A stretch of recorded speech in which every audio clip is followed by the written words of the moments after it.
바랍니다.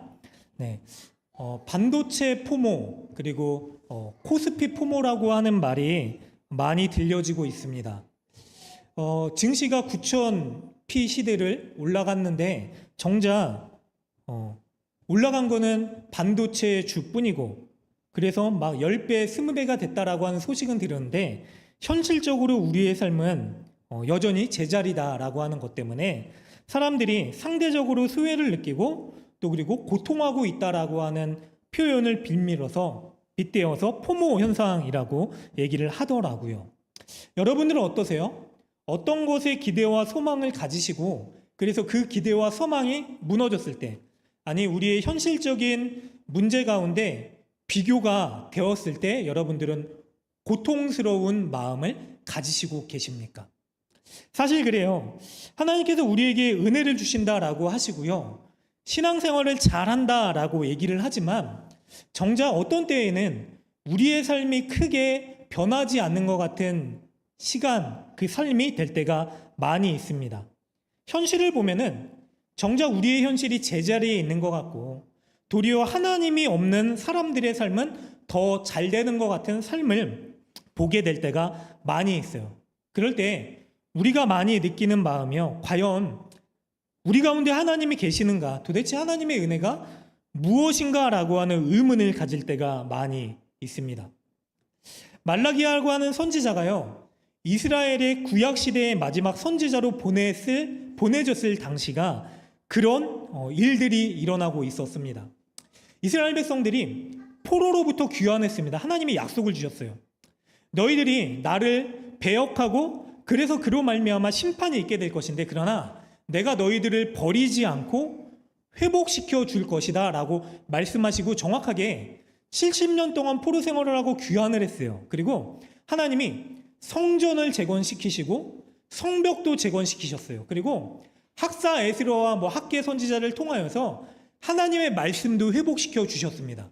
그런데 그로부터 한 100여 년 지난 시점에 활동했었던 선지자가 바로 말라기 선지자인데 현실을 보면은 여전히 그 자리인 것 같은 거예요. 여전히 페르시아라고 하는 제국은 이스라엘 백성들을 압제하고 다스리고 있었습니다. 하나님의 은혜로 회복하고 말씀을 회복하고 성전을 회복했는데 그들의 삶은 여전히 억압받고 그리고 피지배 민족의 삶을 살아가고 있는 거예요. 그러다 보니까 마음이 식어지기 시작했습니다. 은혜도 식어졌죠. 자, 여러분 중요한 게 있는데요. 우리가 현실의 문제를 통하여서 하나님을 바라보면요. 믿음을 바라보면 문제가 생길 수밖에 없습니다. 여러분, 현실의 문제가 제자리인 것 같아요. 그런데 하나님은 여전히 일하시지 않는 것 같기 때문에 문제가 생기는 것이죠. 그런데 우리의 삶을 통하여서 환경을 통해서 하나님을 바라보지 마시고요. 하나님을 통해서 현실의 문제를 바라보시고 그래서 하나님 때문에 참고 믿음으로 인내할 수 있는 은혜가 우리 가운데 있으시기를 간절히 바랍니다. 여전히 쳇바퀴 돌아가는 것 같고 여전히 어려운 일들이 일어나고 내 뜻대로 되지 않고 우리 아이들의 문제 얼마나 어렵습니까? 그토록 사랑했었던 우리 아이들이 지금도 사랑스럽게 자라나요. 그런데 우리의 기대를 어긋날 때도 있죠. 또 사랑하는 배우자는 어떻습니까? 때로는 상처를 주고 원망할 때도 있잖아요. 그토록 사랑했었던 사람들이. 삶의 문제가 우리 가운데 늘 찾아옵니다. 그런데요, 그럴 때 그것으로 인하여서 믿음을 보지 마시고요. 하나님을 통하여서 그 자리를 여러분 해석할 수 있는 은혜가 있으시기를 간절히 바랍니다. 이스라엘 백성들이요, 현실의 문제, 변하지 않는 지금의 삶을 보니까요, 결국에는 하나님에 대한 냉소주의, 영적 매너리즘에 빠지게 돼요. 그래서 하나님에 대한 마음을 잃어버리고요, 하나님으로부터 떠나게 되는 사람들이 생기기 시작합니다. 틴켈러 목사님이요, 이런 얘기를 했었어요. 종교적인 형식주의가 무신론자들보다 더 위험하다. 여러분, 우리가 생각하기에 하나님 없이 살아가는 게 더 위험한 것 같지만 그런 무신론자보다 더 위험한 상황이 어떤 상황이냐면 종교적인 형식주의를. 왜냐하면 형식주의자들은 하나님과 함께 살고 있다라고 착각한다. 그런데 실제로는 하나님 없이 살아간다라고 하는 거예요. 내가 하나님을 믿는다라고 하지만 정작 삶 가운데는 하나님이 없이 살아가는 모습을 보면서 빗대어서 얘기를 하는 거예요. 이스라엘 백성들로 그렇게 생각했습니다. 하나님에 대한 최소한의 예배를 지켰어요. 제사를 지켰죠. 그런데요, 그 제사에 문제가 있었어요. 여러분, 어떤 문제냐? 하나님을 향한 마음 없이 제사가 형식이 되기 시작했어요. 여러분, 우리가 왜 예배를 드립니까? 일요일 날 왜 우리가 이 자리에 나와서 이 시간을 하나님 앞에 드립니까? 중요한 건요, 예배는요, 들음이라라고 하는 거예요.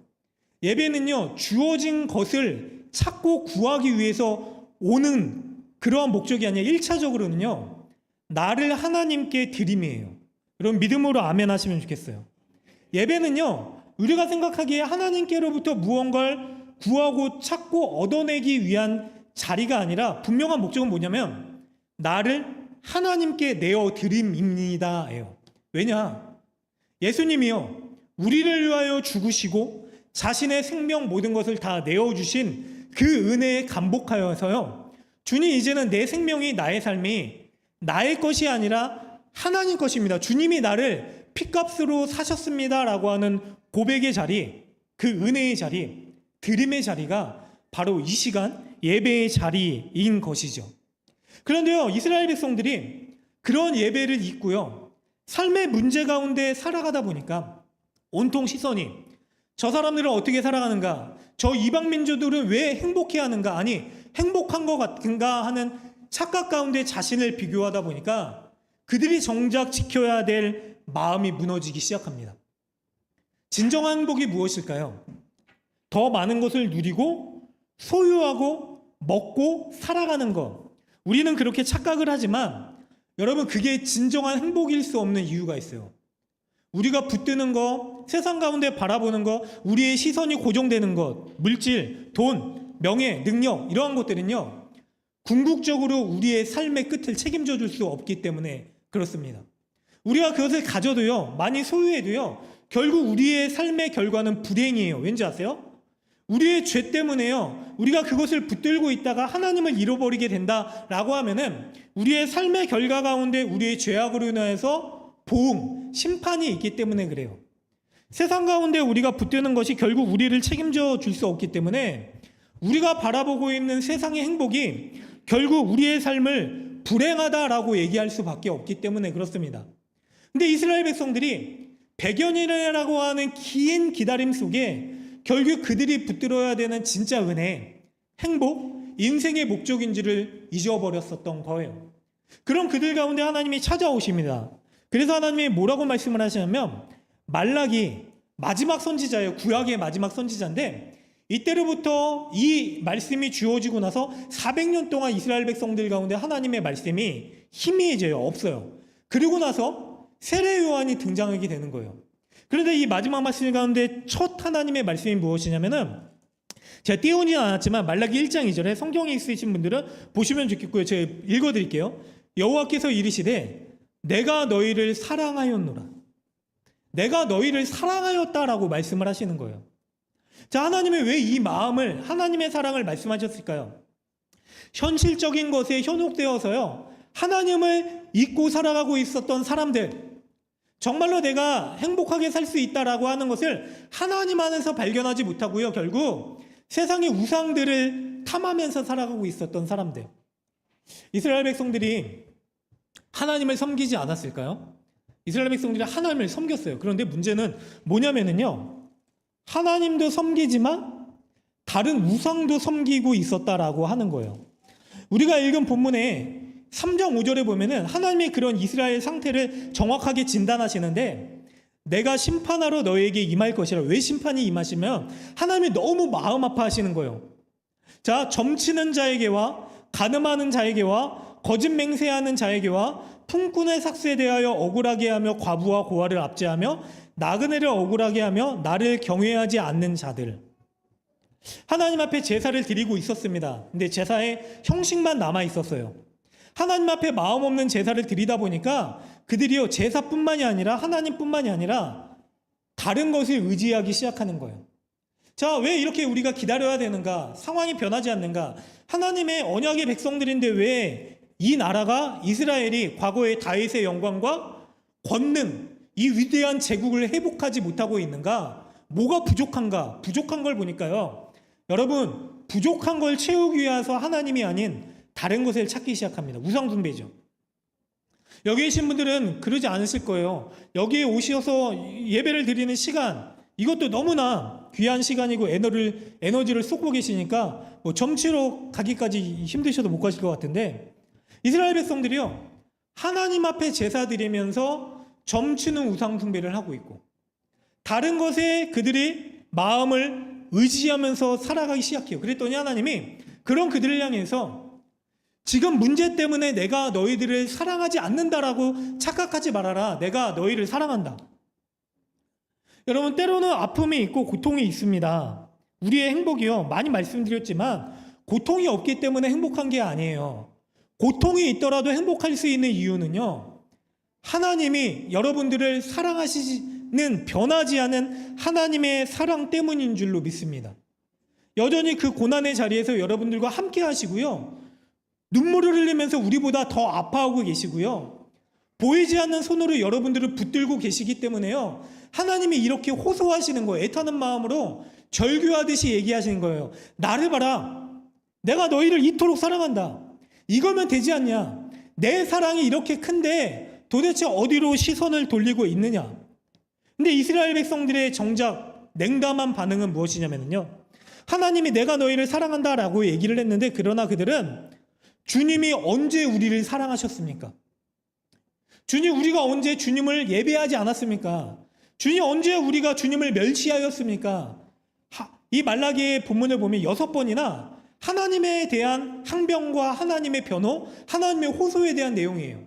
도대체 우리가 언제 예배하지 않았습니까? 언제 멸시했습니까? 언제 하나님의 사랑을 경험했습니까? 그런데 하나님은 끊임없이 아니다. 내가 너희를 이토록 사랑했는데, 이토록 아끼는데, 이토록 함께하고 있는데, 이토록 버티면서 너희를 붙들고 있는데 너희들은 계속해서 나를 떠나고 있구나. 나에 대한 마음이 식어져 버렸구나. 나를 멸시하고 있구나. 나를 경외하지 않고 있구나 라고 얘기를 하고 있는 거예요. 사랑하는 여러분, 때로는 우리가요, 이성적으로 그리고 지식적으로 신학적인 탁월함으로 우리의 현실의 문제를 바라보고 하나님을 바라봐야 될 때가 분명히 있어요. 그런데 중요한 거는요, 우리 가운데 정말로 하나님의 말씀하시는 대로 하나님의 말씀이 나에게 은혜와 위로와 능력과 힘이 되고 있는가, 내가 그대로 하나님의 말씀을 믿고 있는가가 아닌가 생각됩니다. 하나님이 이렇게 말씀을 하시는데 우리는 계속 하나님의 말씀을 판단하는 거예요. 하나님이 사랑하신다라고 말씀하셨는데 내가 죽기까지 내 생명을 다하여 너를 아끼지 아니하고 내 전부를 다하여 너를 사랑했다라고 하는데, 이스라엘 백성들의 반응처럼요, 도대체 언제요? 도대체 무엇 때문에요? 내 상황과 환경을 통해서 보니까요, 하나님의 사랑이 없는 것 같은 거예요.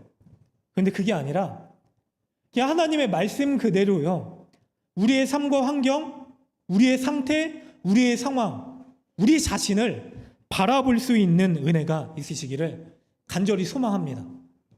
그러면서 하나님께서 오늘 3장의 말씀을 하시는 거예요. 만군의 여호와가 이르노라. 여러분, 말라기에서 계속 등장하는 하나님 자신에 대한 선언 표현이 뭐냐면요, 만군의 여호와예요. 내가 사랑의 하나님이다, 막 이런 말씀도 다른 성경에 많이 있잖아요. 근데 만군의 여호와래요. 왜 만군의 여호와죠? 만군은 말 그대로 모든 군대의 하나님, 전쟁의 하나님이라고 하는 거예요. 근데 당시 이스라엘 백성들은 전쟁 가운데 있는 상황이 아니었어요. 침략 가운데 있는 상황도 아니었어요. 이제 평안한 상태인 거예요. 노예로서 평안한 상태. 아니, 피지배 민족으로서 100년이라는 세월이 흘렀어요. 성전도 재건됐어요. 그냥 평안한 상태예요. 그런데 하나님 뭐라고 말씀하시냐면 만군의 여호와가 이르노라. 만군의 여호와가 너에게 이야기한다. 그럼 뭐에 대한 이야기일까요? 무엇 때문에 하나님이 전쟁을 하신다라고 말씀을 하시는가? 바로 우리를 붙들고 씨름하시는 전쟁을 하시는 거예요. 사랑의 전쟁. 옛날에 임재범 가수 그런 거 있잖아요. 연식이 있으신 분들, 이거 잘 모르시는, 노래 모르시는 분들은 좀 젊으신 분들일 것 같고, 저도 잘 몰라요 사실. 근데 그런 거 있잖아요. 전쟁 같은 사랑 노래방 가면 남자들이 꼭 부르는 거. 사랑이 전쟁 같대요. 여러분 그렇지 않습니까? 인간의 사랑이 전쟁 같아요. 내가 정말 아끼는 사랑하는 배우자와 살아가는 게 저는 정말 기쁘고 평온하고 사랑을 너무 많이 받고, 근데 때로는 전쟁 같은 사랑, 치열하게 사랑하기 위하여 살아가는 사랑. 우리 자녀들 생각해 보세요. 얼마나 사랑스럽습니까? 근데 그러면 아침에 일어나면 전쟁이잖아요. 일어나라, 밥 먹어라, 씻어라, 뭐하냐, 빨리 늦겠다. 전쟁의 연속이에요. 인간의 사랑은요, 전쟁의 연속이에요. 무너질 때도 있고요, 일어날 때도 있고요, 또 쓰러질 때도 있고요, 서서 은혜로 설 수 있을 때도 있습니다. 사랑이 힘이 될 때도 있고요, 때로는 눈물이 날 때도 있습니다. 전쟁 같은 사랑을 빗대어서 하나님 우리 가운데 찾아와 주셔서 뭐냐면요, 우리와 씨름하고 계시다라고 하는 표현이에요. 그래서요, 너희들 잊지 말아라. 내가 너희들을 위하여 한 선지자를 보낼 것이다. 이건 뭐냐면요, 우리가 그럴듯해서 하나님의 은혜를 받아서 하나님께서 우리에게 행하셔야 된다라가 아니라, 우리가 그럴 만한 존재가 아니고 끊임없이 하나님의 사랑을 외면하고 하나님의 사랑으로부터 떠나 살고 다른 것들을 우리의 마음에 품고 다른 것들을 의지하면서 심지어는 다른 것들을 사랑하면서 살아가고 있는 사람들에게 하나님 뭐라고 얘기하시냐면, 내가 너를 포기하지 않는 사랑으로, 이 전쟁과 같은 사랑으로 끝까지 너희를 붙들고 내가 누구인지를 보여주겠다라고 하시는 선언 가운데 누굴 보내주셨죠? 결국 마지막 말라기 선지자의 예언처럼 내 사자, 여기서 나오는 사자는 2명이에요. 뭐냐면 내 사자는 궁극적으로 예수 그리스도예요. 하나님의 은혜의 사랑이 무엇인지를 보여주기 위해서 보내시는 하나님의 자신, 그리고 그 예수님의 오심을 예비할 세례 요한과 같은 광야에 외치는 소리, 내 사자를 보내실 것이다라고 하나님께서 말씀하시고, 결국 긴 기다림의 시간이 계속되지만 400년의 시간이 하나님의 말씀 없이 흘러가요.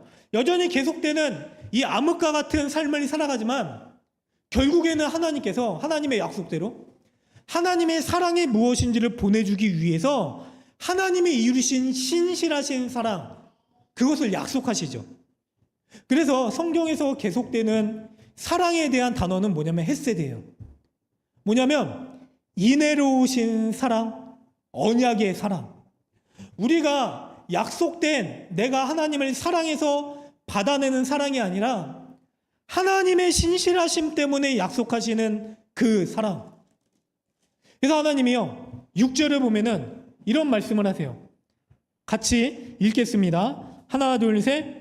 나 여호와는 변하지 아니하나니 그러므로 야곱의 자손들아 너희가 소멸되지 아니하리라. 하나님이 너무 마음이 아프시니까 이스라엘 백성들의 상태를 보니까 이제는 하나님 믿지 못하겠습니다. 이제는 내가 돈을 의지하고 우상을 숭배하고 그냥 그렇듯한 것을 찾아가면서 살아가겠습니다 라고 얘기하는 그들을 향하여서 하나님이 너무 마음 아프시니까 어떤 말씀을 하시냐면, 이제 불같은 진노, 금을 연단하는 불이 너희 가운데 임할 것이다. 너희들이 깨끗게 될 것이다. 심판이 있을 것이다. 그런데 심판을 얘기하시는 하나님의 마음, 그건 뭐냐면요, 결국 돌이켜라, 회복해라, 나에 대한 이 순결한 마음을 회복해라 라고 말씀을 하시는 거예요. 결국 하나님께서 이 일을 위하여 우리 가운데 약속하신 대로 찾아오셔서 변하지 않는 사랑으로 우리를 소멸되지 않는 불 가운데 스스로 소멸하는 불이 되셔서요, 우리를 살리시고 일으키시고 소생시켜 주시는 은혜를 베풀어 주셨죠. 그리고 나서 주시는 약속이 바로 7절부터 나오는 약속이에요. 저도 사실 11조에 대해서 얘기를 하는 게 어려움이 있어요. 헌금에 대해서, 물질에 대해서 얘기를 하는 게 어렵지만, 근데 여러분 은혜로 받으시면 좋겠어요. 하나님께서 그런 이스라엘 백성들 마음을 떠난 하나님의 사람들을 향해서 약속하신 게 뭐냐면 7절에 보니까 만군의 여호와가 일어나라. 너희 조상들의 날로부터 너희가 나의 규례를 떠나 지키지 아니하였도다. 그런즉 내게로 돌아오라. 그리하면 나도 너희에게로 돌아가리라 하였더니 너희가 이르기를 우리가 어떻게 하여 돌아가겠느냐. 자, 하나님이 약속하시는 거, 내가 너희를 포기하지 않을 것이야. 그러니까 내가 너희들한테 호소하고 원하는 건 한 가지다. 뭐냐면 나한테 돌아와라. 여러분, 선지자들의 중심, 호소, 중요한 주제는 뭐냐면 다 이거예요. 여호와께로 돌아가자. 여호와께로 돌아와라. 그 마음을 다른 데로 향하지 말고 하나님께로 돌이켜라 라고 말씀하시는 거예요. 그런데 이스라엘 백성이 정작 우리가 언제 하나님께 돌이키지 않았습니까? 뭐가 돌아가는 겁니까? 라고 하나님한테 따지고 묻는 거예요. 그랬더니 하나님 뭐라고 말씀을 하시냐면 8절에 보니까 사람이 어찌 하나님의 것을 도둑질하겠느냐? 그러나 너희는 나의 것을 도둑질하고도 말하기를 우리가 어떻게 주의 것을 도둑질하였나이까 하는도다. 이는 곧 11조와 봉헌물이라 라고 얘기를 하는 거예요. 여러분, 하나님의 것을 도둑질했대요. 그런데 단순히 여기서 하나님의 것이라고 하는 게 11조 헌금을 얘기하는 게 아니라 사실 원어로 살펴보면 하나님의 것은 뭐였냐면요, 여기서 목적어가, 도둑질의 목적어가 뭐냐면 하나님의 것이에요. 그런데 하나님의 것이 아니라 영어 성경과 원어를 보면은요, 하나님이에요. 여러분, 이해가 되세요? 하나님의 것을 우리가 도둑질했다라고 하는 거는 좀 이해가 되는데, 하나님 뭐라고 말씀을 하시면 이스라엘 백성들에게 너희가 하나님을 도둑질했다라고 말씀을 하시는 거예요. 그랬더니 이스라엘 백성들이 이해가 안 되는 거죠. 그래서 우리가 언제 하나님을 도둑질했습니까? 라고 묻는 거예요. 그럼 왜 하나님께서 너희가 나를 도둑질했다라고 말씀을 하시는가? 제가 이 11조에 대한 해석이나 또 의견, 다양한 여러 가지 말씀들이 있지만 너무 길기 때문에 추각해서 말씀드리기로 하고, 총신대학교에 제 스승인 김지창 교수님이라고 하는 분이 도대체 헌금이 무엇인지, 11조가 무엇인지, 그리고 11조의 복음이라고 하는 이 내용을 가지고 강의를 하신 게 있어요. 그걸 한번 보시면 잘 이해가 되기 쉬우실 거예요. 정말 은혜의 하나님이시구나 라고 하는 깨닫게 되실 것인데, 중요한 건 이거예요. 하나님을 도둑질하고 있는 삶의 모습이 바로 이 모습이었던 거예요. 여러분, 11조는 뭐냐면요, 하나님께 나의 전부를 드리겠다라고 하는 믿음의 고백이에요. 믿음으로 아멘 하시면 좋겠어요. 처음에 신명기서에서 11조에 대해서 얘기를 하실 때 어떤 상황이냐면 이스라엘 백성들에게 약속하신 땅을 분배하여 줄 것이다 라고 말씀을 하셨어요. 근데 그때 11조에 대해서 얘기를 하시는데 뭐라고 말씀을 하시냐면 이 땅에서 얻어진 소산이 누구에게로부터 온 것인지를 너희가 잊지 않기를 원한다. 자, 하늘에 비를 내리시고 해를 주시고 땅을 허락하시고 살아갈 수 있는 은혜를 주시고 그들을 보살펴 주신 분이 하나님이심을 너희가 잊지 말고 그 은혜를 따라 땅에서 얻어지는 10의 1을 하나님께 기쁨으로 나의 주요 나의 모든 것을 책임져 주시는 분이 하나님이신 줄 믿습니다 라고 고백하는 믿음의 고백이 하나님에 대한 고백이 11조인 거예요. 그래서 이 11조가 하나님께 드려지고요, 하나님께 바쳐진 이 소산이요, 감사의 고백이 하나님께서 다시 누구에게로 베풀어 주시냐면 하나님의 성전을 보는 제사장들과 레위인들을 향하여 쓰임받게끔 하셨어요. 성전을 돌보는 일에 쓰게끔 하셨다라고 하는 것이죠. 그런데 어떤 사람들이 이렇게 얘기합니다. 구약의 성전이 무너졌으니까 이제는 구약의 제사법이 다 예수님의 구원의 은혜로 폐하여졌으니까 우리가 더 이상 지키지 않아도 된다. 왜냐하면 이미 끝난 거 아니냐. 그래서 신약시대에는 11조라고 하는 단어가 안 나오고 연보라고 하는 단어가 나온다. 우리가 그냥 우리에게 주신 은혜의 감사의 고백을 따라 누군가를 돕고 헌금하지 않아도 필요한 곳에 우리가 기쁨으로 쓰면 된다라고 생각을 할 수 있지만, 여러분, 이거 성경을 제대로 묻지 못하는 오해에서 나온 문제입니다. 왜냐하면 신약 성경에서 헬라어로 해석된 이 연보라고 하는 원어는 우리나라에 처음에 성경이 들어올 때 존 로스 선교사님이 다른 게 헌금이라고 하는 단어로 쓰지 않고 연보라고 하는 단어로 해석했기 때문에 벌어진 문제예요. 여기서 나오는 연보라고 하는 원어의 뜻은 풍성함, 부요함, 은혜, 헌금이라고 하는 5개 정도의 언어로 쓰인 게 해석된 거예요. 한마디로 뭐냐면은 단순히 연보가 구제를 위해서 쓰이는 것뿐만이 아니라 하나님께로 받은 은혜의 고백임을 표현하는 기쁨의 믿음의 고백이다라고 하는 거예요. 그렇다라고 하면 무엇이냐면은 신약 시대에도요, 하나님께서 나의 생명의 주 되시고 나의 전부이십니다. 나의 주인이십니다. 라고 하는 고백이 예수님으로 인하여서 완성되어졌기 때문에 이제는 내가 예수 그리스도로 살아갑니다. 라고 하는 고백이 있다라고 하면은 주님을 위하여 나의 삶이 주님께서 책임지신 것입니다. 라고 하는 고백 가운데 우리의 삶에 감사의 고백으로 들어져야 된다라고 하는 것이죠.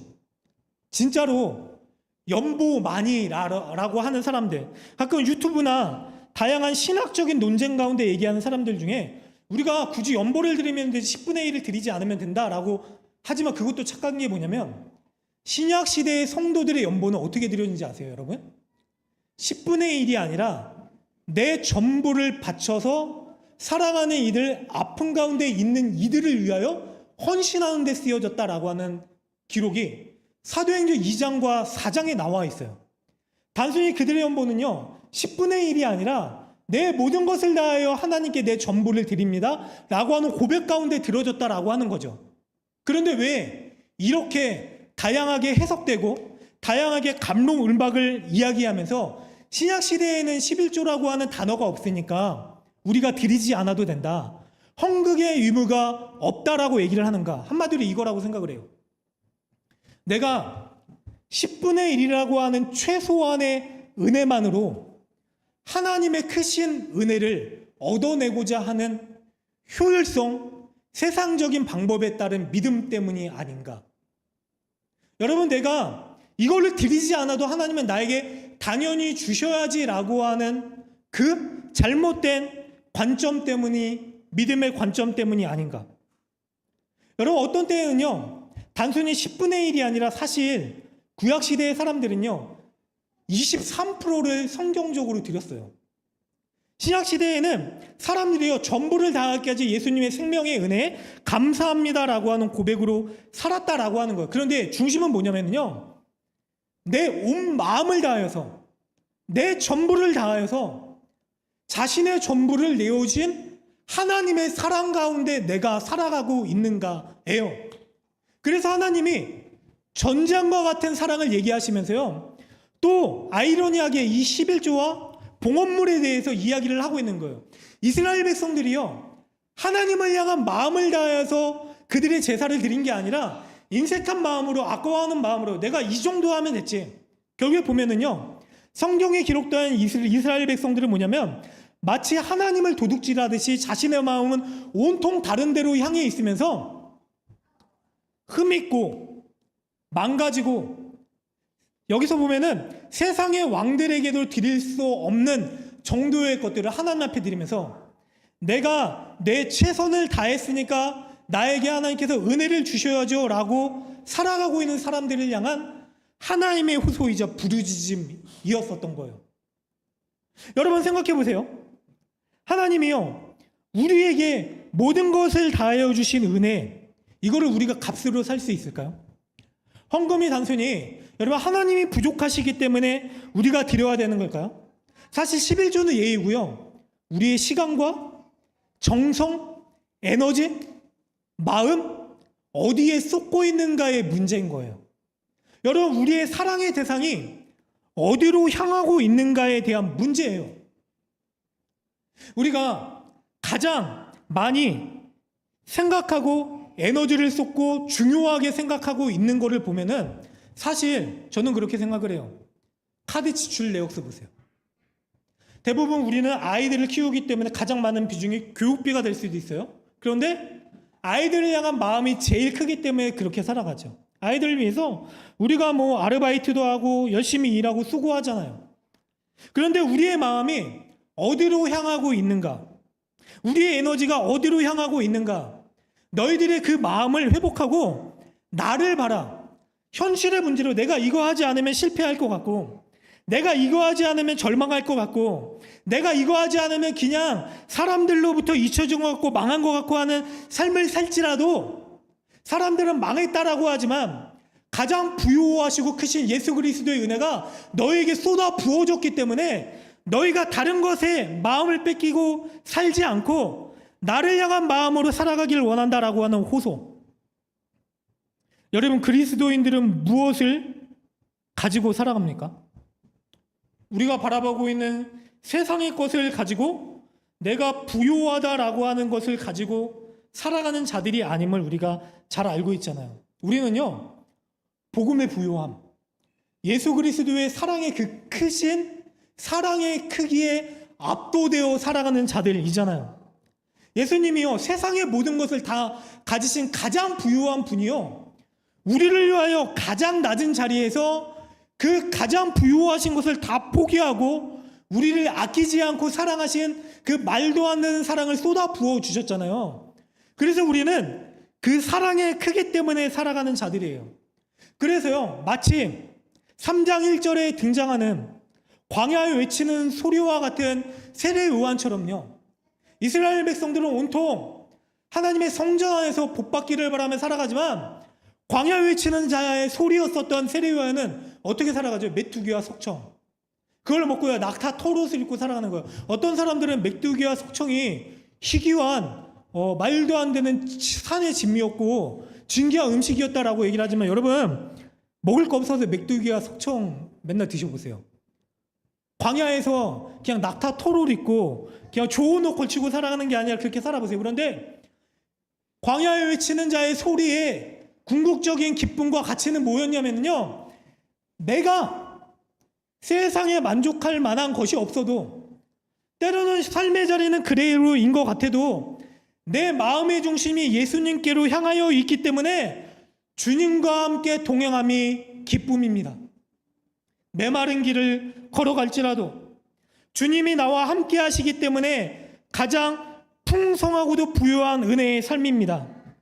때로는 지쳐 쓰러져서 낙담될 만한 일들이 일어나고 비교하면 온통 우리는 끝난 것 같고 그런 삶을 살아갈지라도 내 전부 되신 예수님이 나와 함께 하시기 때문에 주님, 내가 주님으로 인하여 만족합니다. 그래서 내 전부가 주님이십니다라는 고백, 이 마음을 하나님께서 호소하시는 거예요. 나를 봐라, 내가 나의 전부를 너를 향하여 쏟아부었다. 그래서요, 성경에 띄우진 않았지만 주님이 이런 말씀을 하세요. 15절을 보면 그에게는 영이, 3장 15절입니다.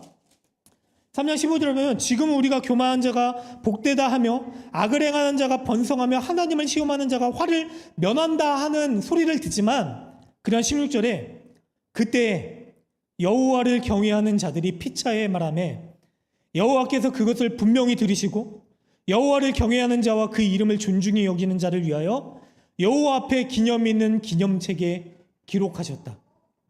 피차에 이런 소리로 서로 권면하는 이들, 힘내세요. 우리가 버팁시다.